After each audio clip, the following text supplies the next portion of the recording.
이 시간 우리 상한 마음과 통회하는 심령을 가지고 성령님의 도우심 따라 깨닫게 하여 주시는 잘못들을 가지고 회개하며 하나님의 용서와 긍휼을 간구하는 기도로 나아가겠습니다. 아버지,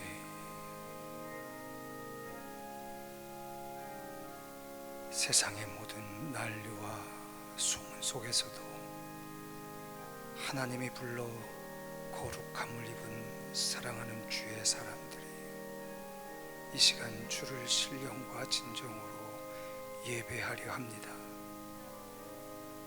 오늘 우리를 묶고 있는 모든 흉악의 결박은 끊어지게 하시고 모든 죄악의 권세들은 이 시간 십자가 보혈의 피로 깨끗하게 하여 주시옵소서. 그리스도 예수의 이름으로 기도합니다. 이 시간 찬송가 252장으로 참회 찬송 하나님 앞에 올리시겠습니다.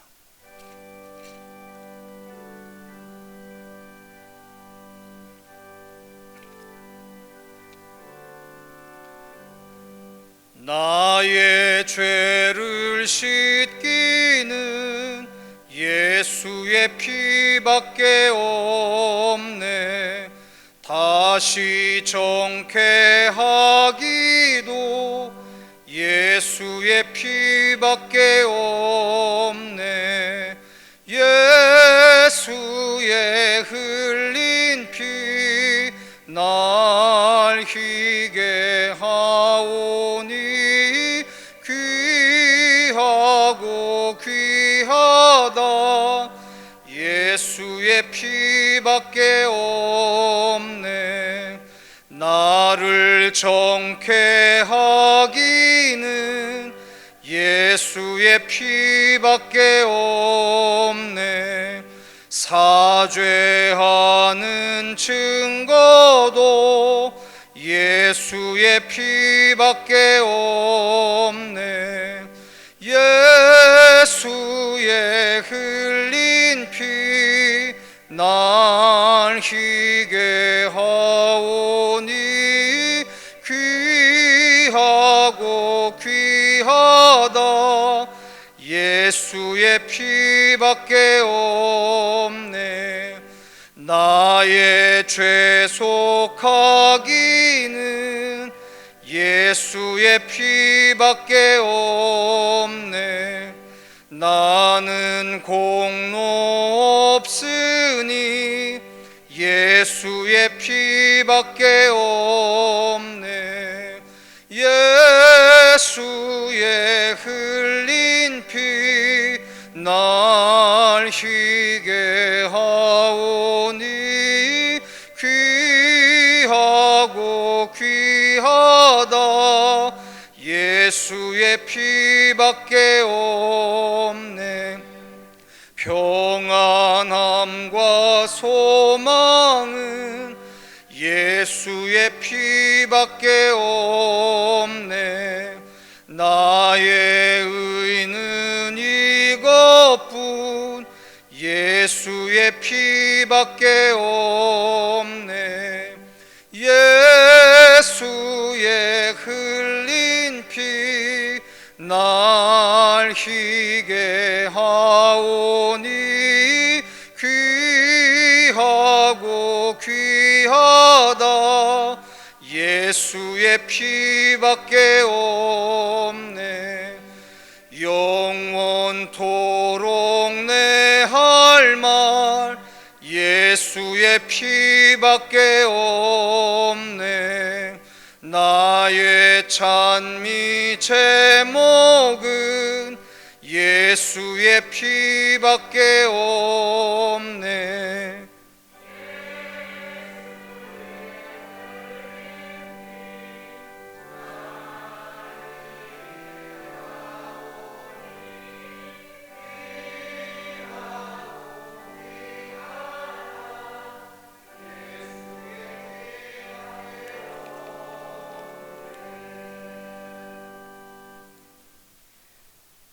저희들의 아버지가 되신 하나님, 본질상 진노의 자녀였던 저희들을 값없는 십자가의 사랑으로 용서해 주시고 주님의 자녀로 삼아 주시고 오늘 이 예배의 자리까지 인도해 주신 주님의 은혜에 감사드립니다.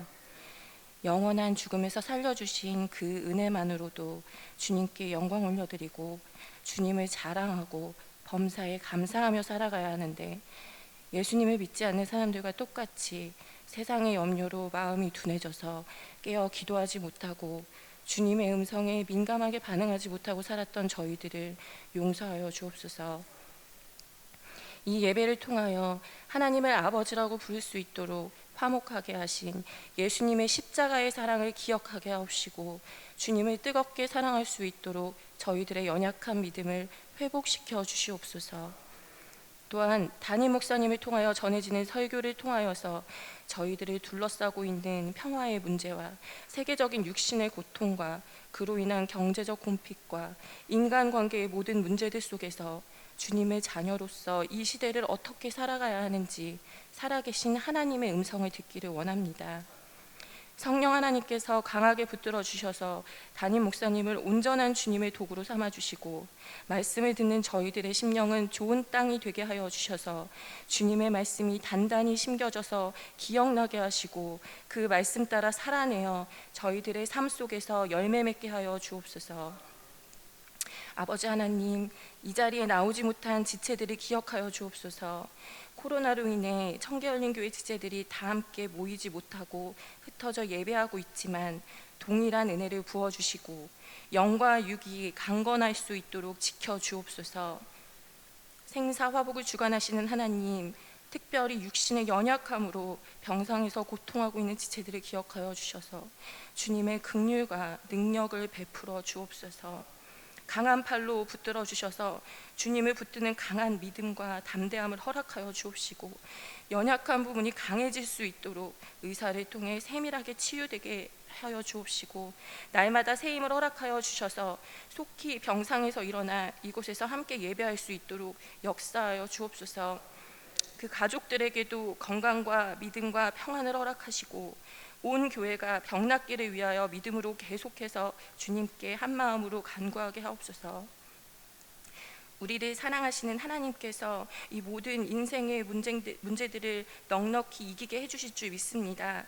두렵고 떨림으로 구원을 이루어 나갈 때 날마다 다가오는 인생의 상황들 속에서 즐거울 때나 괴로운 일이 있을 때나 결국에는 승리하게 해주실 하나님 아버지를 믿으며 항상 기도와 감사로 주님께 찬양 올려드리는 저희들이 되게 하여 주옵소서.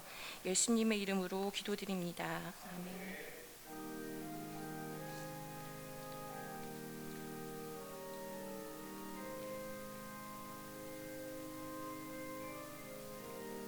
아버지, 우리의 기도를 들어주시옵소서.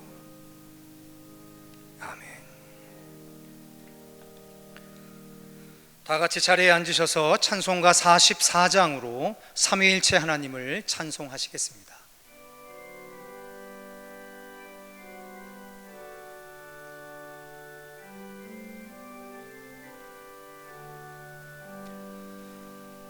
지난 이래 동안에 예수 인도했으니 주의 전에 모여서 감사 찬송합니다.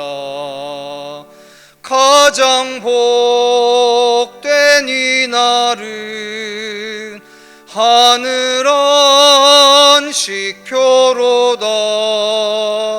가장 복된 이날은 하늘 안식표로다. 주의 공로 힘입어 은혜 주심 필 때에 화목하게 하시고 죄를 벗겨 주소서. 세상 걱정 버리고 은혜 받게 하소서. 세상 걱정 버리고 은혜 받게 하소서. 하나님의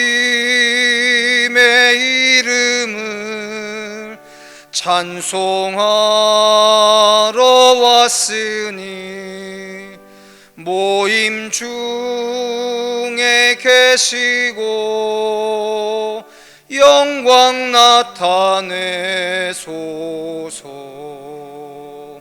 기쁜 하늘 잔치에 참여하게 하소서. 기쁜 하늘 잔치에 참여하게 하소서. 주의 기쁜 복음을 모두 듣게 하시고 주의 은혜 베풀어 위로하여 주소서. 주님 오실 때까지 이 날 지키리로다. 주님 오실 때까지 이 날 지키리로다.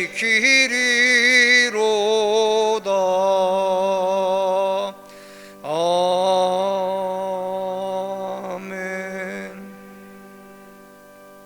기도하겠습니다.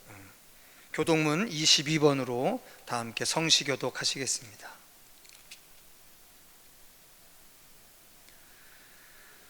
악을 행하는 자들 때문에 불평하지 말며 불의를 행하는 자들을 시기하지 말지어다.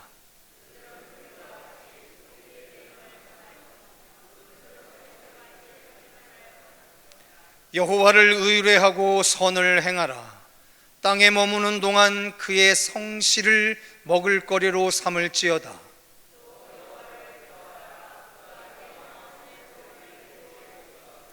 내 길을 여호와께 맡기라. 그를 의지하면 그가 이루시고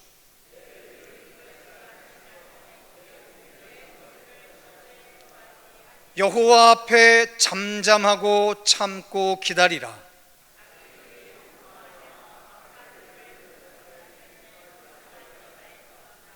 분을 그치고 노를 버리며 불평하지 말라. 오히려 악을 만들 뿐이라.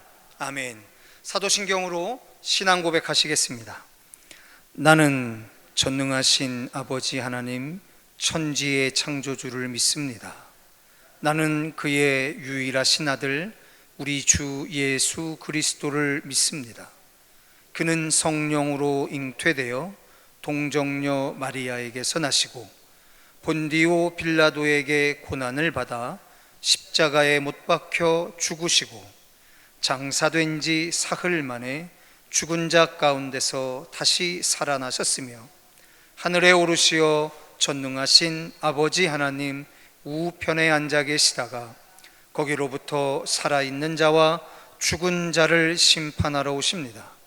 나는 성령을 믿으며 거룩한 공교회와 성도의 교제와 죄를 용서받는 것과 몸의 부활과 영생을 믿습니다.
기도하겠습니다. 갈 바를 알지 못하고 헤매는 세월의 혼돈 속에서도 우리 청계 열린 공동체는 오늘 이곳에서 살아계신 하나님을 예배합니다. 우리가 드리는 예배가 신령과 진정의 예배가 될 수 있도록 이 시간 성령 하나님께서 우리 각 사람을 도와주시옵소서. 더불어 주님의 마지막 명령을 따라 예수를 말하고 예수를 말하게 하라는 시대적 사명을 품고 흩어져 복음을 전하는 교회가 되게 하셔서 교회가 든든히 서가고 수가 더 많아지는 교회가 될 수 있기를 그리스도 예수의 이름으로 간절히 기원하옵나이다. 말씀 보겠습니다. 에스겔서 37장 1절에서 5절의 말씀을 소지하신 성경과 앞에 화면을 참조하셔서 한 절씩 교독하고 마지막 끝절은 합독하겠습니다. 여호와께서 권능으로 내게 임재하시고 그의 영으로 나를 데리고 가서 골짜기 가운데 두셨는데 거기 뼈가 가득하더라.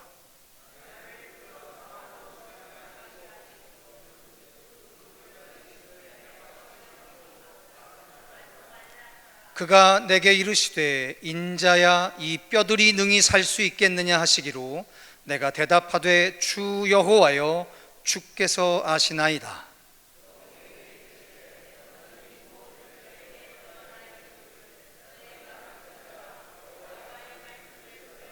함께 하겠습니다. 주 여호와께서 이 뼈들에게 이같이 말씀하시기를 내가 생기를 너희에게 들어가게 하리니 너희가 살아나리라. 아멘.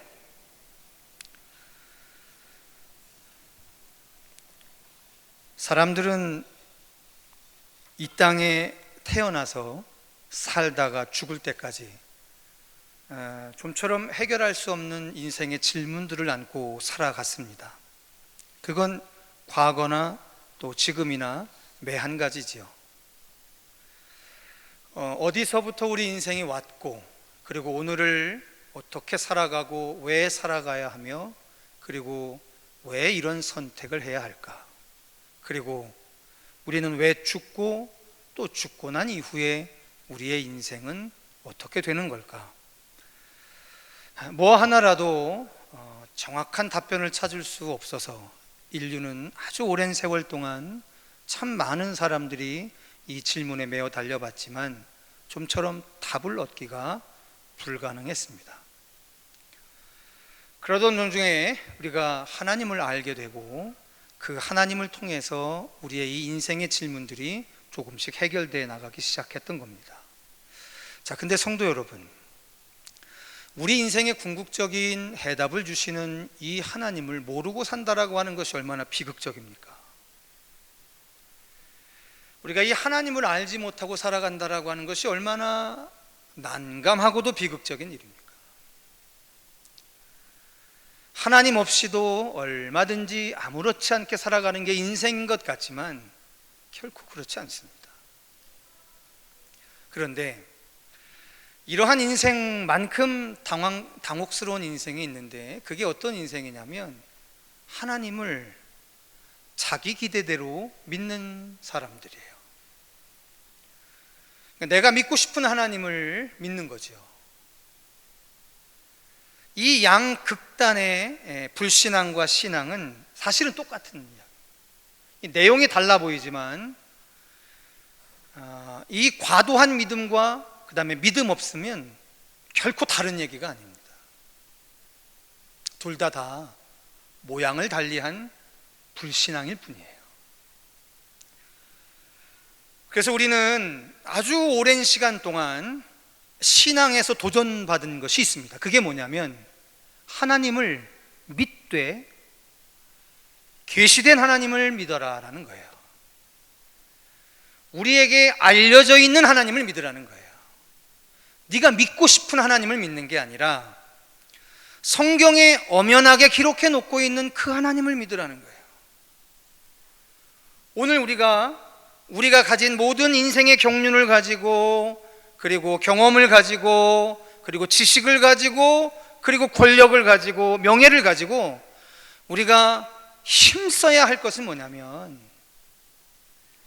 기록되어진 하나님을 믿으라는 겁니다. 자꾸만 내 성격에 좌우하는 그 하나님의 스스로를 매몰시키지 말고 제발 충분히 언급해 주신 그 하나님의 성품에 여러분들의 희망의 닻을 놓으라는 거예요.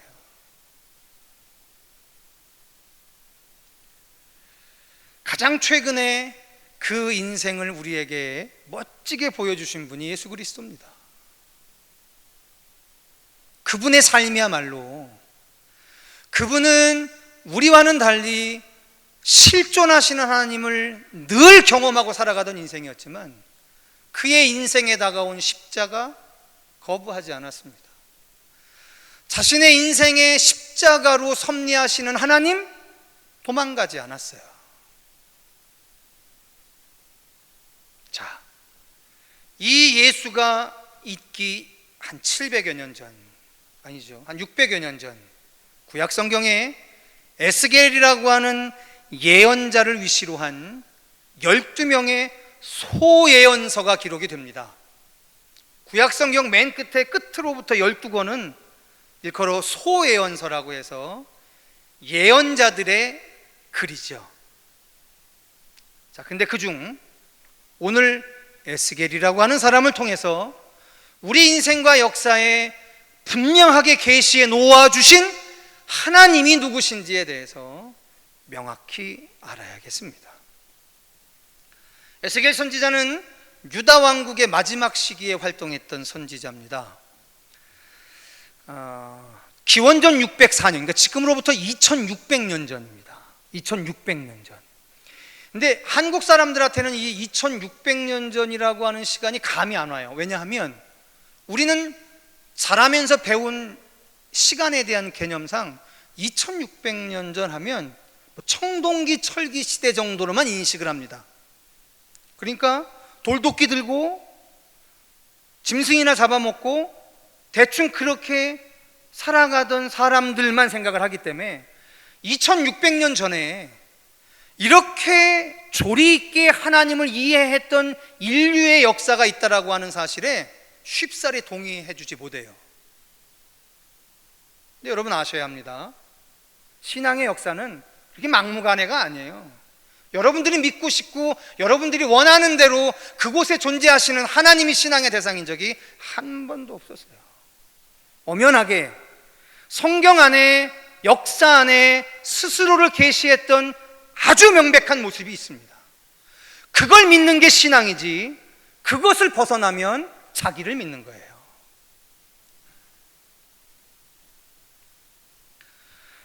기원전 604년에 바벨론의 왕이 하나가 서는데 이 왕은 중동 지방의 모든 나라들을 다 지배하겠다라고 하는 정치적인 야심이 있었던 왕입니다.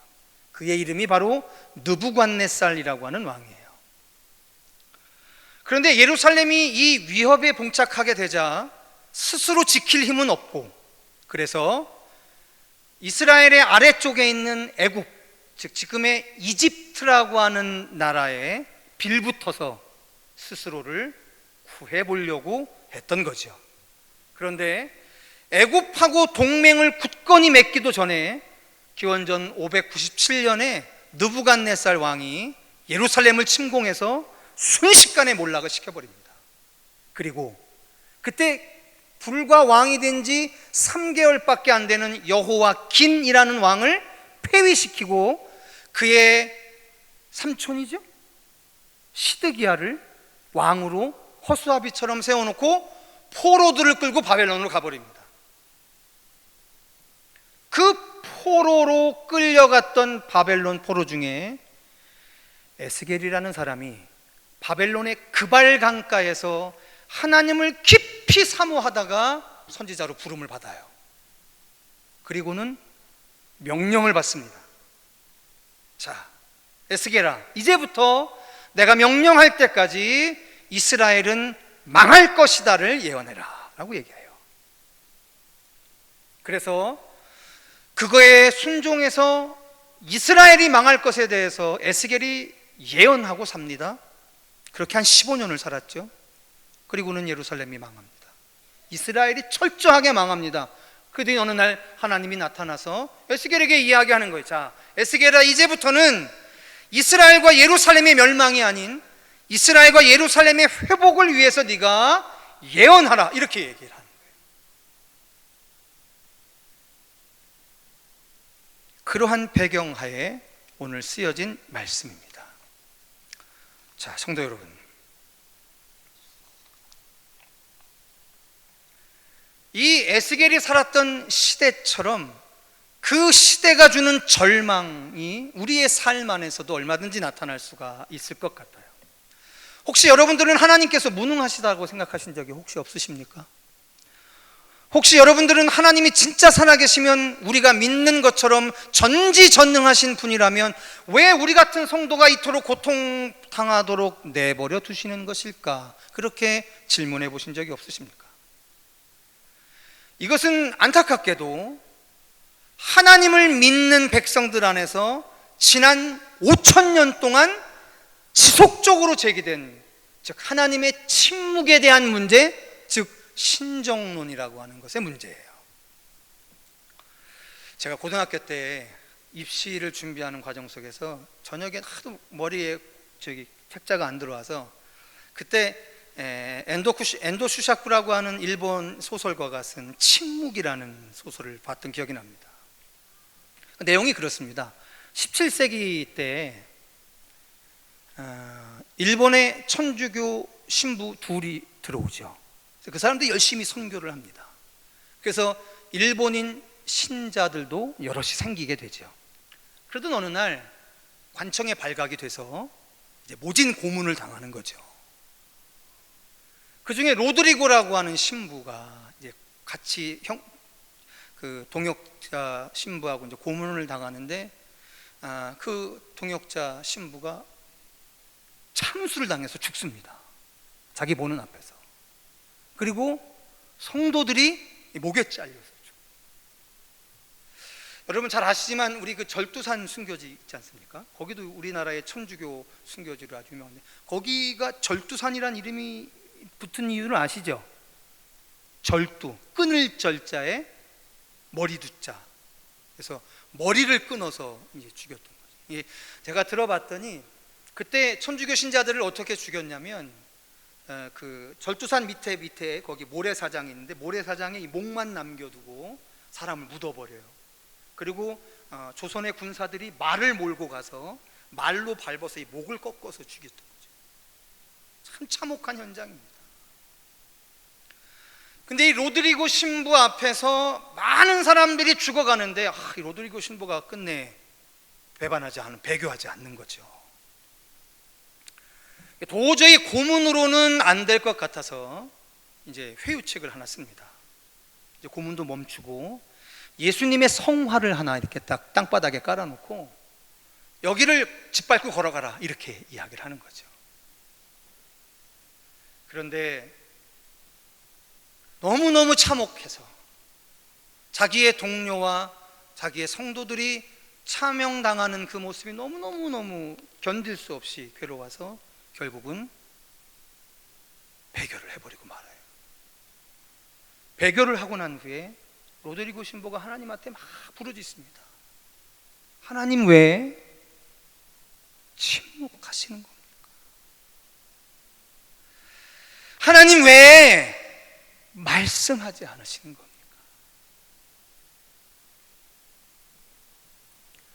오늘 우리에게도 이와 같은 상황이 벌어집니다. 내가 고통당할 때, 너무 힘들어서 부르짖을 때 하나님 도대체 어디에 계신 겁니까? 라는 질문이 들 때가 있습니다. 하나님께서는 대체 무엇을 하고 계신 것일까? 지금 당하고 있는 고통보다 오히려 하나님의 침묵이 더 견디기 어려울 때가 우리에게도 있지 않습니까? 이렇듯 한없는 절망의 구렁이에 빠져서 도저히 회복될 수 없는 지경에까지 이르게 될 때가 있어요. 그때에 대해 오늘 에스겔 선지자는 그때의 이스라엘 사람들의 상태를 두고 이렇게 표현해 줍니다. 마른 뼈와 같다, 이렇게. 마른 뼈.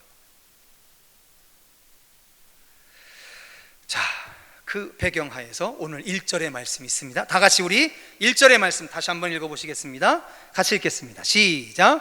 여호와께서 권능으로 내게 임재하시고 그의 영으로 나를 데리고 가서 골짜기 가운데 두셨는데 거기 뼈가 가득하더라. 하나님의 영이 에스겔 선지자를 인도해서 죽은 사람의 뼈가 가득한 골짜기로 데려가셨던 거죠. 근데 에스겔이 그 뼈의 상태를 봤더니 아주 바짝 말라 있었던 겁니다. 이미 죽은 지 오래된 사람의 뼈였던 거죠. 죽은 지 오래됐으니 생명에 대한 그 어떤 소망도 존재하지 않는 상태였던 겁니다. 그게 그때의 이스라엘 백성의 상태였던 겁니다.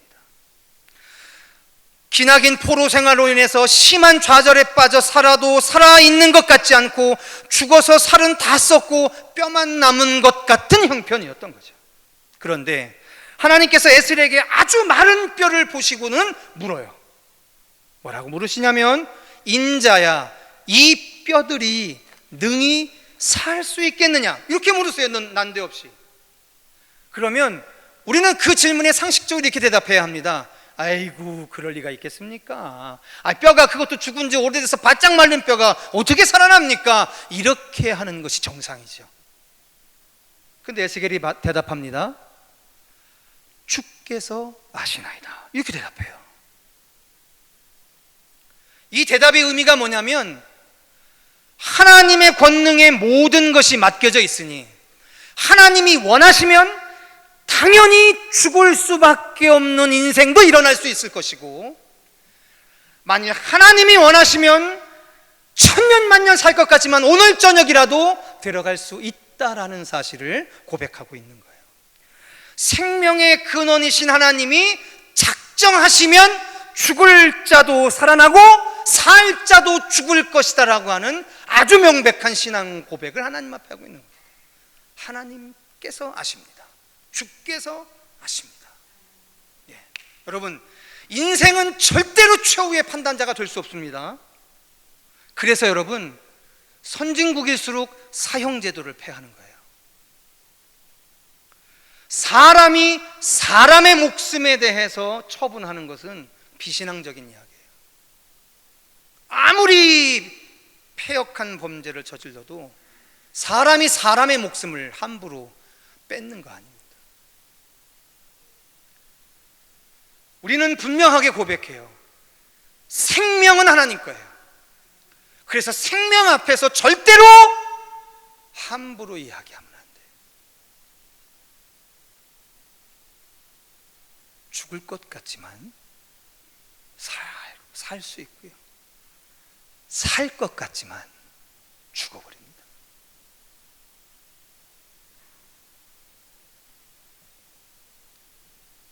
자, 그러면서 에스겔에게 약속을 하나 하시는데, 오늘 읽은 본문은 아니지만 그 본문이 수록되어 있는 한 문단 안에 있어요. 다 같이 13절과 14절의 말씀을 찾아보시겠습니다.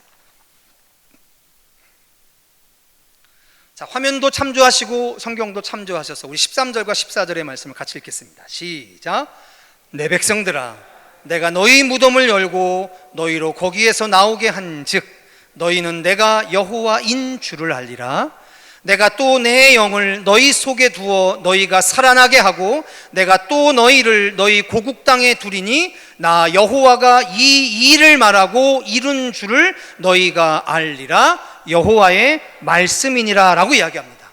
자, 성도 여러분, 이 두 절의 말씀 안에는 두 개의 약속이 있는데 이 두 가지의 약속이 똑같아요.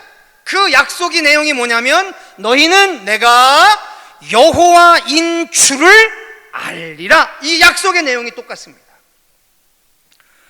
성도 여러분, 죽이시는 이도 하나님이시고 살리시는 이도 하나님이신데 이게 좀 문제가 있습니다.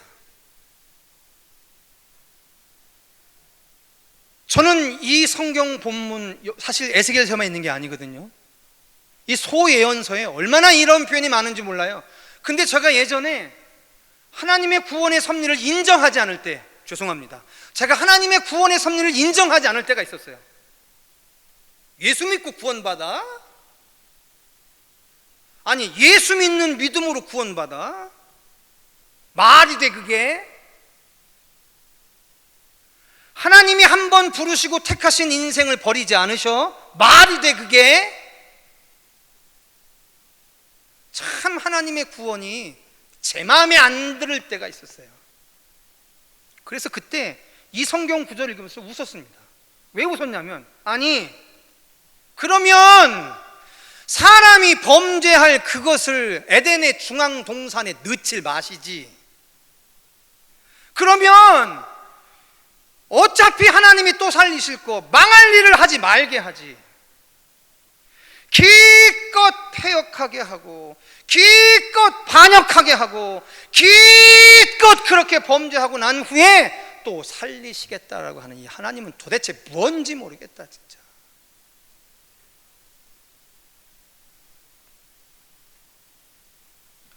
근데 성도 여러분, 저의 이 질문이 해소되는데 그다지 오래 걸리지 않았어요.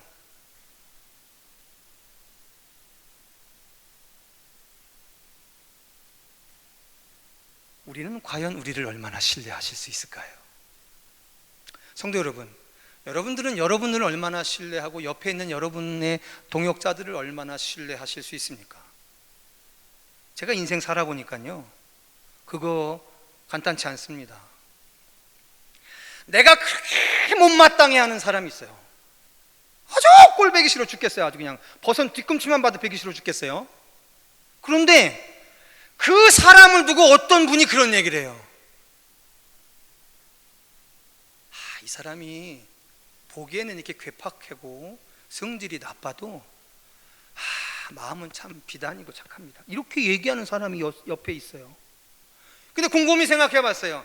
이 사람이 나빠서 내가 나쁘다라고 판단하고 있는 건지, 아니면 이 사람이 나쁘든 나쁘지 않든 이 사람을 판단하고 이 사람을 배려하는 나의 인내가 그것밖에 없어서 이 사람을 내가 나쁘다고 보는 건지, 이게 구분이 안 되더라고요. 근데 내가 안 사실은 뭐냐면, 이 사람이 나쁘게 나한테 다가오는 것은 이 사람이 나빠서가 아니에요. 왠지 아세요?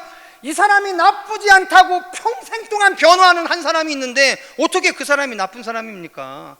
내가 그 사람을 수용해내지 못하고 이해해내지 못하는 거지, 이 사람 나쁜 사람이 아니더라니까요. 우리는 하나님이 보여주면 하나님 믿을 줄 알아요. 하나님이 우리에게 들려주면 하나님 믿을 줄 알아요. 거짓말이에요. 새빨간 거짓말이에요. 우리가 하나님을 본다고 어떻게 하나님을 믿습니까? 우리가 어떻게 하나님을 듣는다고 하나님을 믿습니까? 그 하나님이 이 땅에 살아서 33년을 살았어도 십자가에 죽여버린 게 우리예요. 우리는 절대로 신뢰의 주체가 되지 못합니다. 우리로 인해서 믿을 수 있고 믿을 수 없고, 그것 다 나쁜 얘기예요.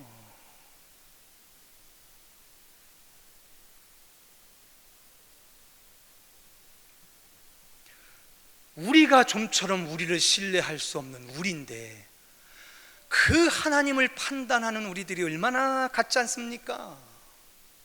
그래서 역사에 하나님이 이렇게 남겨주신 거예요. 무엇 때문이냐면 이런 거예요. 얘들아, 너희들이 네 안에 있는 죄 때문에 나를 믿는 거에서 실패하지 않냐고. 심지어 너희들이 그 능력 가지고 너희들 자신을 믿는 것도 실패하지 않냐고. 내가 너희들을 만들어 놓고 보니 너희들은 늘 나를 믿는 거에서 실패하더라. 툭하면 나 싫다고 떠나가고, 툭하면 나 실망스럽다고 떠나가고, 툭하면 뭐 어쩌다고 떠나가고. 그런데 말이야, 너희들이 그렇게 할 때 말이야, 내가 너희들을 버릴 수가 없는데, 너희들을 버릴 수 없는 마지막 보루가 뭐냐면, 마지막 안전장치가 뭐냐면 이런 거예요. 내가 내 이름을 위하여 이스라엘을 회복시키시겠다라고 하는 거예요.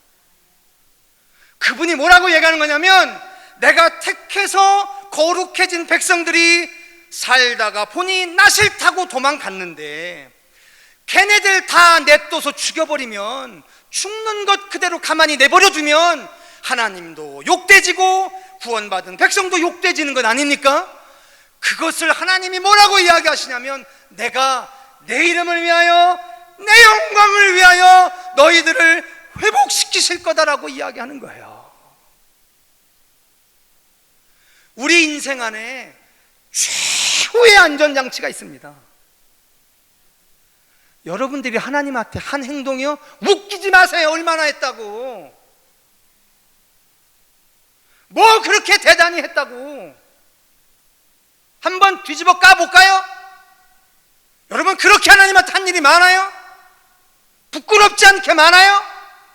목사로 살았다고, 장로로 살았다고, 권사로 살았다고. 왜 이러십니까?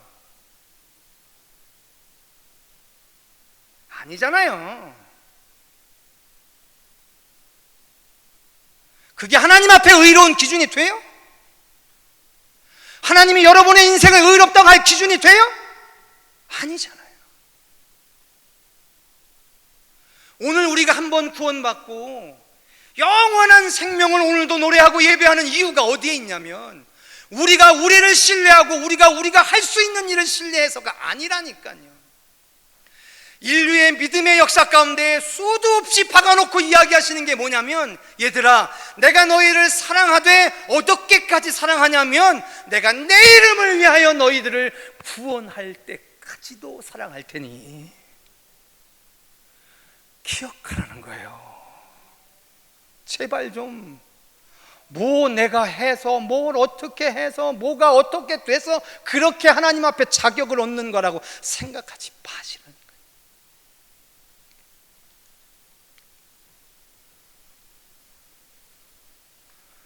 성도 여러분, 그렇게 따지면 우리 예수님은 왜 죽습니까? 뭐 잘못했다고?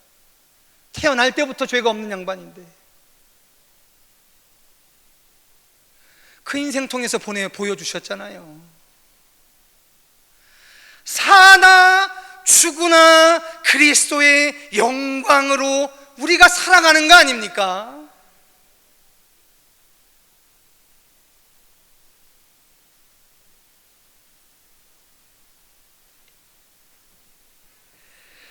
에스겔서 37장 바로 앞에 성경 한 구절이 있는데 그거 보시고 말씀 마칠까 해요.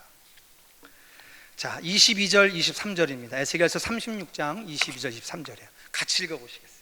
같이 읽겠습니다. 시작. 그러므로 너는 이스라엘 족속에게 이르기를 주 여호와께서 이같이 말씀하시기를 이스라엘 족속아, 내가 이렇게 행함은 너희를 위함이 아니요 너희가 들어간 그 여러 나라에서 더럽힌 나의 거룩한 이름을 위함이라.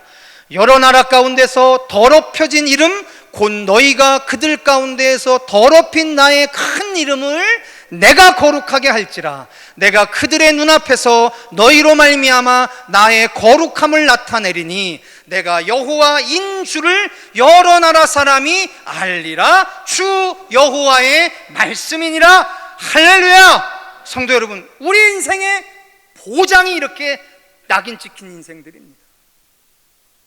당신의 이름을 위해서 우리를 회복시키시는 분. 근데 그게 여러분 얼마나 극도의 사랑입니까? 내 이름 훼손시키고 내 명예 실추시키는 거 없애버리고 떨구어내고 죽여버리면 그만인데, 당신의 이름을 위해서 내가 너희들을 회복시키시겠다, 그렇게 절절히 남겨놓으신 그분의 마음이 이해가 안 가십니까? 여러분, 자식 낳아서 길러보셨지 않습니까? 와, 그놈의 자식들 정말로 말 안 듣습니다. 정말로 나이 들어갈수록 정말로 말 안 들어요. 때로는 그럽니다. 엄마 아버지가 나한테 해준 일이 뭐냐고, 엄마 아버지가 나한테 물려준 게 뭐가 있냐고. 그 후레자식들을 두고 부모들 얘기합니다. 저건 내가 낳지만 않았으면 벌써 내가 갖다 버리느니 죽였느니 그런 소리 해요. 네, 성도 여러분, 역사에 계시된 하나님은 오늘 우리들의 삶에 뭐 범하시겠어요? 부모님들 꼭 기억하셔야 합니다.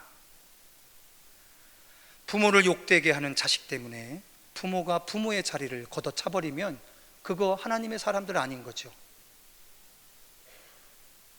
아무리 패역한 자식이 있어도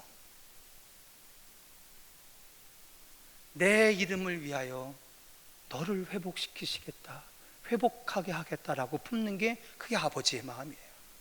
그게 어머니의 마음이에요.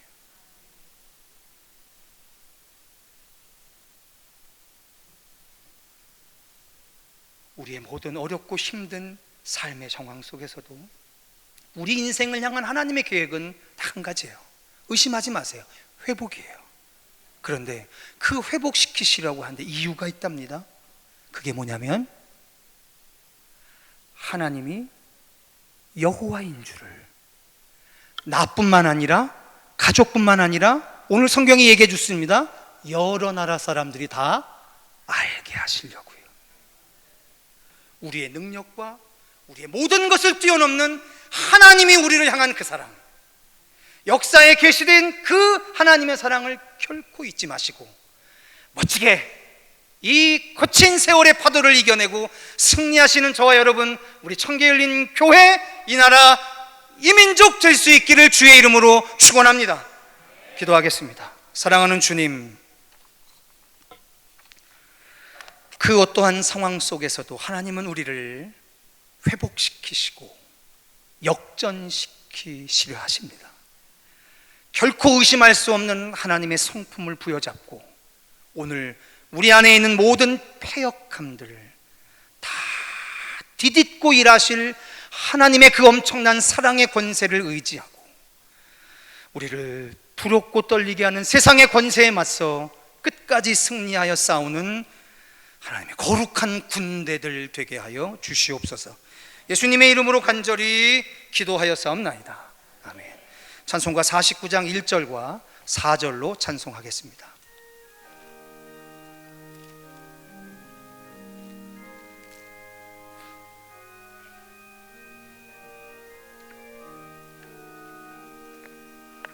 하나님이 언약하신 그대로 넘치도록 복을 내려주시고 마른 땅에 단비 내리시겠네.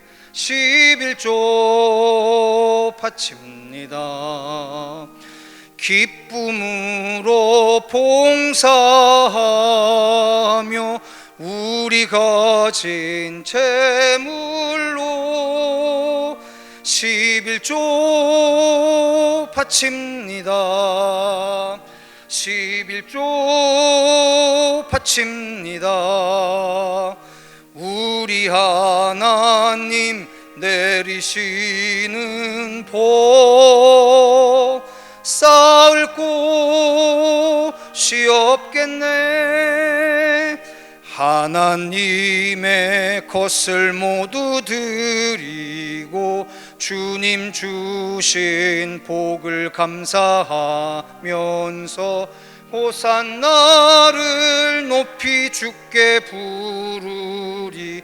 11조 바칩니다. 기쁨으로 봉사하며 우리 가진 재물로 11조 바칩니다. 11조 바칩니다. 우리 하나님 내리시는 복 쌓을 곳이 없겠네. 기도하겠습니다. 사랑하는 주님, 마른 뼈와도 같은 이 참혹한 현실 속에서 우리는 아무것도 없었던 더 참혹한 시절에 우리를 이끄시고 도우신 하나님을 추억하고 기억합니다.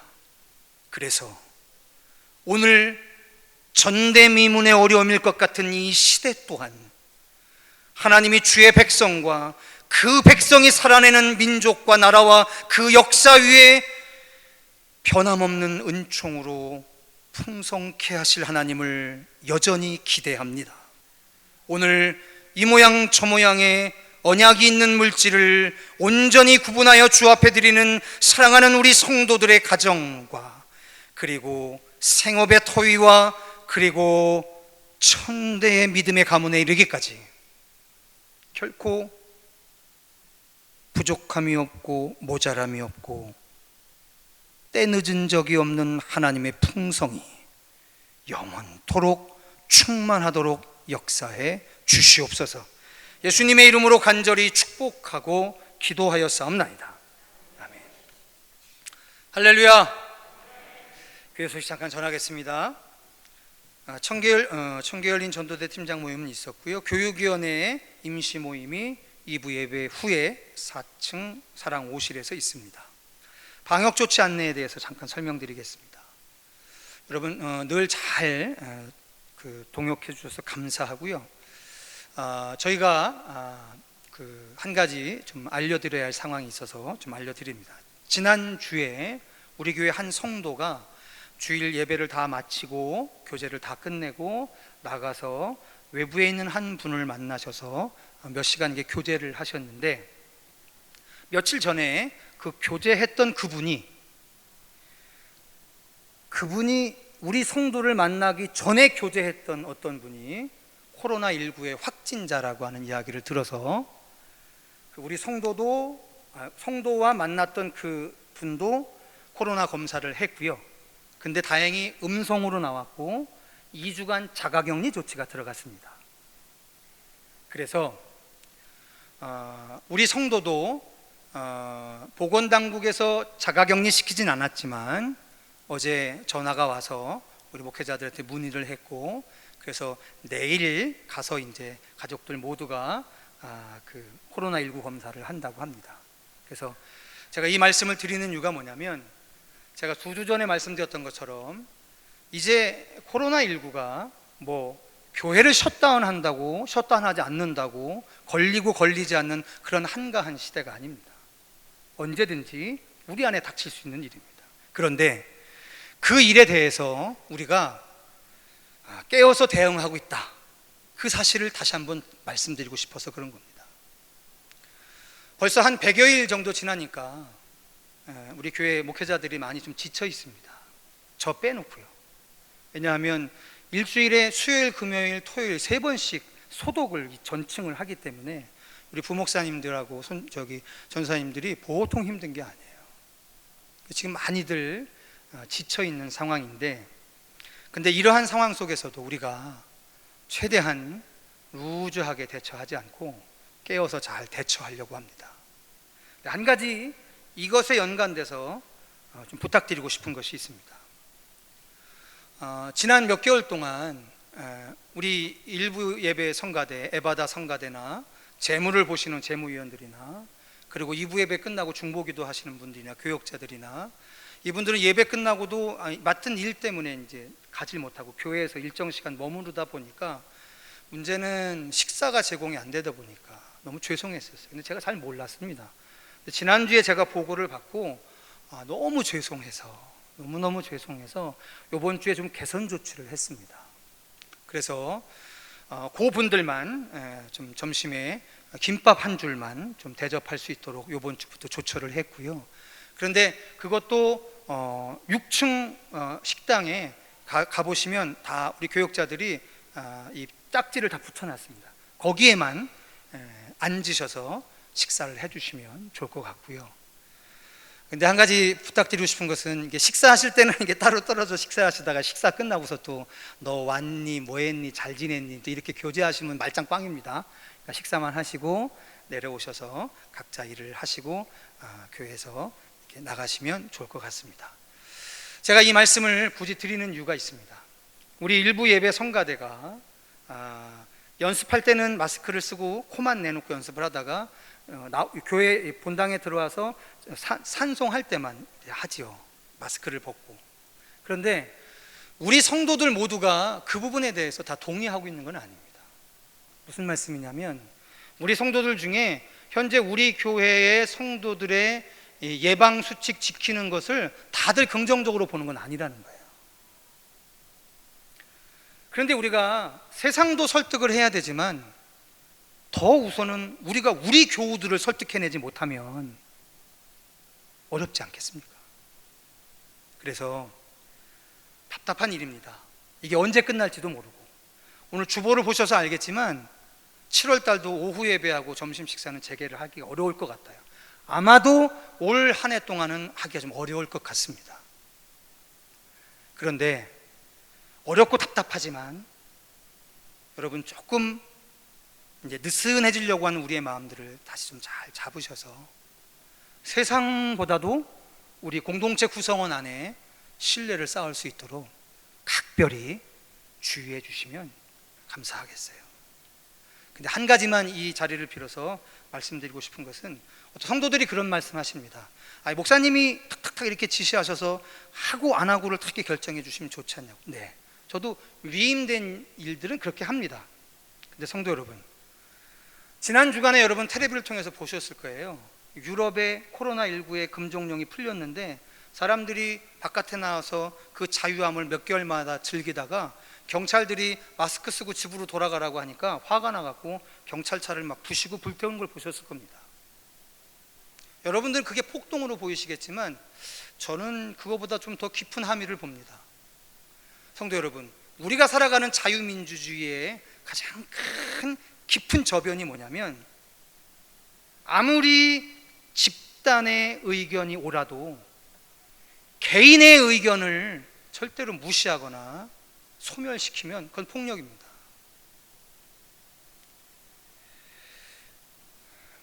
무슨 말씀이냐면, 저는 각각의 부서들이 에바다 성가대가, 중보기도부가, 청계열린 전도대가 각자의 어떤 결정력을 가지고 결정해서 지금 집행하는 모든 일들에 대해서 행여 이런 생각 안 하셨으면 좋겠습니다. 우리가 결정한 것보다 상황을 잘 고려하지 못하고 결정한 차원 낮은 결정이다, 이렇게 생각하시면 여러분 교만입니다. 저는 우리 성도들이 제가 결정하는 것보다 훨씬 더 깊이 많은 것을 고려하고 결정할 수 있는 분들이라고 생각하는 사람입니다. 깊이 신뢰하고요. 그래서 우리의 일은 한 가지입니다. 그렇게 결정하시거든 그 결정이 모든 이들에게 옳다함을 얻을 수 있도록 주변이 도와야 하죠. 그러면 되는 겁니다. 그 사람이 내 뜻대로 하지 않는 것에 대해서 욕하지 마시고요, 그분의 결정을 잘 인정해 주실 수 있으면 좋겠습니다. 그렇게 어차피 언제 끝날지 모르는 이 코로나 전국에서 우리 공동체가 그렇게 주에 맡겨놓은 일들을 감당해 나갈 수 있었으면 좋겠습니다. 다음 주에는 우리 교회가 맥주 감사주일로 드리고요, 맥주 감사주일 성만찬 예배로 드립니다. 이번 주 수요일 연합 남전도의 주관으로 7월에 월상 예배를 드립니다. 우리 청계열린 전도대 상반기 사역이 7월 달 한 달도 계속됩니다. 화요일, 수요일, 목요일, 금요일, 토요일 정해진 순서대로 맡아서 감당하게 되겠습니다. 많이 기도해 주시고요. 더불어 우리 청계열린 전도대 2단 사이비 대처를 위한 두 번째 성경 공부, 제7일 안식교 재림교회에 대한 것을 7월 첫째 주부터 4주간에 걸쳐서 해당자들을 통해서 진행을 합니다. 기억해 주시면 감사하겠습니다. 자, 그리고 여러분 받으신 주보 앞쪽을 좀 펴보시면 하나만 더 지나갔지만 좀 보여드려야 될 것 같습니다. 성도 여러분, 우리가 속한 기독교 대한 성결교회의 헌법은 3개월마다 직원회를 개최하기로 법률화되어 있습니다. 근데 우리가 2020년 생각지도 못한 상황이 닥치면서 지금 3월에 있어야 하고 7월에 있어야 할 두 번의 정기 직원회를 당회에서 일단은 보류하기로 했습니다. 그런데 보류할 뿐이지 우리의 최소한의 책임을 다해야 될 것 같아서 우리 주보 3면에 2019년 상반기 결산과 올해 상반기 결산의 약식 결산표를 이게 수록해 드렸습니다. 그런데 좀 봐주시면요, 2019년에서 2020년 거를 비교하다 보면 참 이 시국인데도 11조도 증가되고 건축헌금도 증가되고 심지어 뭐 선교헌금이나 구제헌금도 줄지 않고 그대로 유지되고, 한 가지 줄어든 것은 뭐냐면 주일날 교회를 나와야만 드리는 헌금들만 줄어들었어요. 총액적으로 보면 작년에 비해서 약 3.5% 정도가 줄어들었습니다. 근데 성도 여러분, 제가 담임 목사로서 이 시국에 헌금이 작년에 비해서 3.5% 정도 줄었다라고 하는 건 저는 기적과 같은 일이라고 생각하는 사람입니다. 너무 감사하고요. 성도들한테 너무너무 감사하고요. 그리고 남겨진 6개월은 우리가 지금 지내온 6개월하고 좀 다릅니다. 지내온 6개월은 12월, 1월, 2월 정상적인 석 달이 있었습니다. 근데 앞으로 7월부터 살아갈 11월까지는 정상적인 달이 없습니다. 더 어려울 겁니다. 그런데 이렇게 교회를 사랑하시고 하나님 나라를 사랑하시는 분들의 보이지 않는 헌신을 통해서 우리 교회와 그리고 우리 성도들의 삶이 하나님 앞에 보존될 거라고 저는 굳게 믿습니다. 여러분 늘 위해서 기도해 주시고, 그리고 목회자나 우리 장로님들이나 우리 모든 성도들이 결코 흐트러지지 않고 이 난국들을 잘 헤쳐나가도록 하겠습니다. 자, 우리 옆에 있는 분들과 인사하시겠습니다. 하나님이 당신을 사랑하십니다 라고. 자, 우리 한 번만 더 이렇게 말씀드리겠습니다. 하나님이 반드시 당신을 회복시키실 겁니다 라고 해요. 자, 믿겨지시면 아멘 하겠습니다. 고맙습니다. 그렇게 될 겁니다. 다 같이 자리에서 일어나셔서 찬송가 1장으로 송영하겠습니다.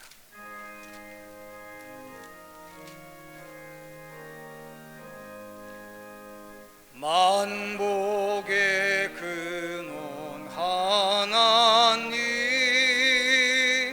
온 백성 찬송 드리고, 초천사여 찬송하세. 찬송 성부 성자 성령 아멘. 지금은 우리 구주 예수 그리스도의 은혜와 하나님 아버지의 그 무한하신 사랑과 성령님의 교통 감화 그리고 그 충만하심이 오직 회복을 위하여 우리 인생에 역사하시고 섭리하시는 살아계신 하나님을 깊이 신뢰하며 거칠고 험한 세월을 향하여 믿음의 발걸음을 내어딛는 사랑하는 우리 청계열린 교회 2부의 예배자 그 머리머리 위에와 각지에 흩어져 주님 앞에 사모함으로 예배하는 사랑하는 우리 성도들 그 머리 위에까지 이제로부터 영원토록 함께하여 주시기를 간절히 축원하옵나이다. 믿습니다.